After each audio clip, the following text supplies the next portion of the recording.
आज हम शेयर करें बहुत ही आसान झटपट बनने वाले नए नाश्ते की रेसिपी, जिसे हम 1 कप पोहे से बनाएंगे। समोसे कचौड़ी खाने के शौकीन है तो आप इस रेसिपी को ज़रूर बनाकर ट्राई कीजिए। बहुत ही टेस्टी बनके तैयार होता है, क्रिस्पी भी बनता है। तो चलिए बनाना शुरू करते हैं। पोहे से नाश्ता बनाने के लिए यहाँ पे हमने 1 कटोरी पोहा लिए हैं। आप कप या कटोरी से ले सकते हैं। तो यहाँ पे हम मोटे वाले पोहा लिए हैं, आप पतले वाले भी पोहा ले सकते हैं। अब यहाँ पे हम क्या करेंगे, एक बाउल लेंगे। बाउल में हम सारे पोहे को डाल देते हैं। डालकर अच्छे से इसको पानी डालकर 1 से 2 पानी से इसे हम अच्छे से धो लेंगे। जो भी पोहे में गंदगी है वो अच्छे से ये निकल जाएगा। तो यहाँ पे हम हल्के हाथों से इस तरीके से धो रहे हैं। तो यहाँ पे पोहे को हम 2 पानी से अच्छे से धो लिए हैं। अब इसमें क्या करेंगे, हम पानी डालकर इसे फूलने के लिए रख देते हैं साइड में। तो जब तक पोहे फूल रहे हैं, अब इसके लिए हम स्टफिंग बना लेते हैं। तो यहाँ पे हमने उबले हुए 3 आलू लिए हैं। अब इसे हम क्या करेंगे, पहले इसका छिलका निकाल लेते हैं। आलू को मैश कर लेते हैं। तो यहाँ पे आलू अच्छे से मैश हो गए हैं। अब आगे की तैयारी कर लेते हैं।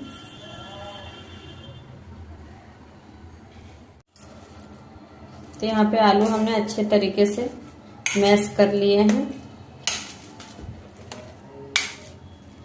अब आगे की तैयारी कर लेते हैं।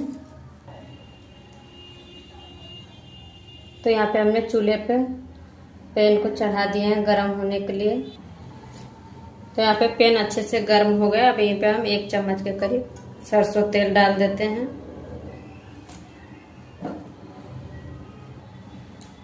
यहाँ पे तेल अच्छे से गर्म हो गया। अब यहीं पे हम 1/2 चम्मच जीरा डाल देते हैं, 1/2 चम्मच सौंफ, 1/4 चम्मच कलौंजी।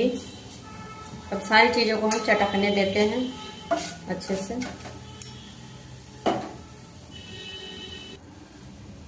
तो यहाँ पे सारी चीज़ें अच्छे से चटक गए। अब यहीं पे हम कुटा हुआ साबुत धनिया को हमने इस तरीके से दरदरा सा कूट लिया है 1 चम्मच के करीब। अब इसको हम यहीं पे डाल देते हैं। इससे अच्छा सा टेस्ट आता है। अच्छे से तेल में मिक्स कर देते हैं। अब यहीं पे हम डाल रहे हैं अदरक और हरी मिर्च का पेस्ट। तो यहाँ पे हम लहसुन और प्याज का यूज नहीं करेंगे। अगर आपको प्याज लहसुन डालना चाहते तो आप डाल भी सकते हैं। तो यहाँ पे हम प्याज लहसुन नहीं डाल रहे हैं। यहाँ पे हमने अदरक और हरी मिर्च को इस तरीके से दरदरा सा कूट कर लिए हैं। अब इसे हम कच्चापन निकलने तक इसको हम भून लेते हैं अच्छे से।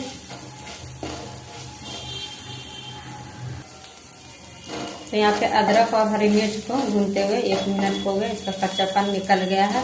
अब यहीं पे हम क्या करेंगे, 1/2 चम्मच हल्दी पाउडर डाल रहे हैं, 1/2 चम्मच जीरा पाउडर भुनी हुई, 1/4 चम्मच लाल मिर्च पाउडर। तो यहाँ पे हमने हरी मिर्च भी यूज किए हैं, इसलिए हल्का सा तीखापन डाल रहे हैं, तीखा। तो यहाँ पे हमने 1/4 चम्मच लाल मिर्च पाउडर डाले हैं। सारे मसाले को अच्छे से हम मिक्स कर देते हैं। या मसाले भी अच्छे से हल्का सा भून गए हैं। अब एक जो आलू बॉईल किया हुआ था उसको हमने इस तरीके से चूर कर रखे थे, उसको हम यहीं पे डाल देते हैं।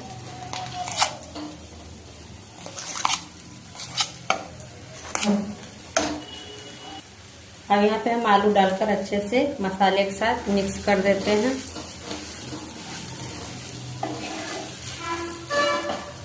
अब इसे हम क्या करेंगे, 1 से 2 मिनट तक अच्छे से भून लेते हैं।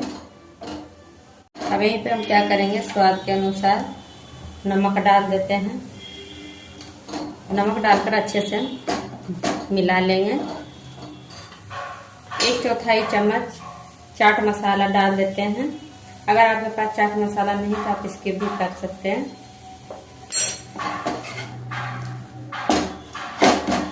तो अच्छे से सारी चीज़ों को मिक्स कर देते हैं। तो अच्छे तरीके से भून गए हैं। अब गैस को हम बंद कर देते हैं। अब इसे हम क्या करेंगे, ठंडा होने के लिए इसे साइड में रख देते हैं। यहाँ पे पोहा अच्छे से फूल गए हैं, अच्छे तरीके से ये मैश हो रहा है। अब इसे हम क्या करेंगे, यहाँ पे हम एक छलनी लेंगे अब इसे मैं छान लेते हैं, जो भी एक्स्ट्रा पानी होगा वो नीचे निकल जाएगा। थाली लिए हैं, अब इसी में हम सारे पोहे को डाल देते हैं। अब इसी में हम डाल रहे हैं हाफ चम्मच कुटी हुई लाल मिर्च, हाफ चम्मच नमक अपना टेस्ट के अकॉर्डिंग दे सकते हैं। अब यहीं पे हम बारीक कटा हुआ हरा धनिया डाल देंगे। अब यहीं पे हम बाइंडिंग के लिए कॉर्नफ्लोर डाल रहे हैं। अगर आपके पास कॉर्नफ्लोर नहीं है तो आप मैदा भी डाल सकते हैं या अरारोट पाउडर भी। अब अच्छे से हम सभी चीज़ों को हाथों से मैश करते हुए मिक्स कर देते हैं। तो इसे मैश करते हुए अच्छे से हम डो की तरह बना लेते हैं। सारी चीज़ों को हम अच्छे से मिक्स करते हुए डो की तरह बनाकर तैयार कर लेते हैं अच्छे से। तो इस तरीके से मैश करते हुए डो की तरह बनाकर तैयार कर लिए हैं। तो यहाँ पे हमने पानी का यूज नहीं किए हैं। अगर आपको लग रहा है कि डो थोड़ा टाइट है तो आप यहाँ पे 1 से 2 चम्मच पानी डाल सकते हैं। अब इसे हम क्या करेंगे, इसे साइड में भी रखते हैं। अब यहाँ पे हम लेंगे जो आलू का स्टफिंग बनाकर तैयार करके रखे थे। अब इसको हम क्या करेंगे, एक छोटा साइज का इस तरीके से नींबू का आकार का इस तरीके से लोई ले लेंगे। अब इसे हम क्या करेंगे, इस तरीके से गोल करते हुए बनाकर इस तरीके से नींबू का आकार में बनाकर तैयार कर लेते हैं। तो इस तरीके से हमने बनाया। इसी तरीके से हम सारे स्टफिंग को बनाकर तैयार कर लेते हैं। इस तरीके से स्टफिंग को बनाकर तैयार कर लिए हैं। अब इसे हम साइड में रखते हैं। अब यहाँ पे जो हमने पोहे का डो बनाकर रखे थे, अब इसे हम क्या करेंगे, एक छोटा सा इस तरीके से बॉल की तरह डो को हाथों में ले लेंगे और अच्छे से इस तरीके से गोल करते हुए। तो यहाँ पे हमने हाथ में थोड़ा सा तेल लगा लिए हैं कि हाथ में चिपके ना। इस तरीके से गोल करते हुए हम हथेली के बीच में इस तरीके से इसे चपटा कर लेंगे। और इसमें हम क्या करेंगे, एक जो स्टफिंग बनाकर इस तरीके से रखे थे गोल कर, इसी में हम डालकर इसे हम अच्छे से चारों तरफ से इसे हम बंद कर देते हैं। यहाँ पर ना अच्छे से बंद कर दिए। अब इसको हम क्या करेंगे, अच्छे तरीके से इसे बंद कर देंगे। यहाँ पे हमने पेड़े का शेप इस तरीके से दे दिया है। तो यहाँ पे हमने एक बनाकर तैयार कर लिए हैं। अब इसे हम थाली में रख लेते हैं और दूसरा भी इसी तरीके से बनाएंगे। तो इसी तरीके से हम सारे बनाकर तैयार कर लेते हैं। तो यहाँ पे हमने सारे टिक्की इस तरीके से बनाकर तैयार कर लिए हैं। तो न ज़्यादा मोटा न ज़्यादा पतला रखे, मीडियम साइज का रखे हैं। तो इस तरीके से बनाए हैं। तो एक थाली में नहीं हटा तो यहाँ पे दूसरे थाली में बनाकर तैयार किए हैं। अब इसे हम फ्राई कर लेते हैं। तो यहाँ पे हमने पैन में गरम होने के लिए तेल चढ़ा दिए हैं। तो तेल अच्छे से गर्म हो गए। तो यहाँ पे हमने 3 बड़े चम्मच तेल लिए हैं। आप चाहे तो डीप फ्राई भी कर सकते हैं। तो यहाँ पे हम सेलो फ्राई करे हैं। इसी तरीके से हम डालते जाएंगे एक एक करके।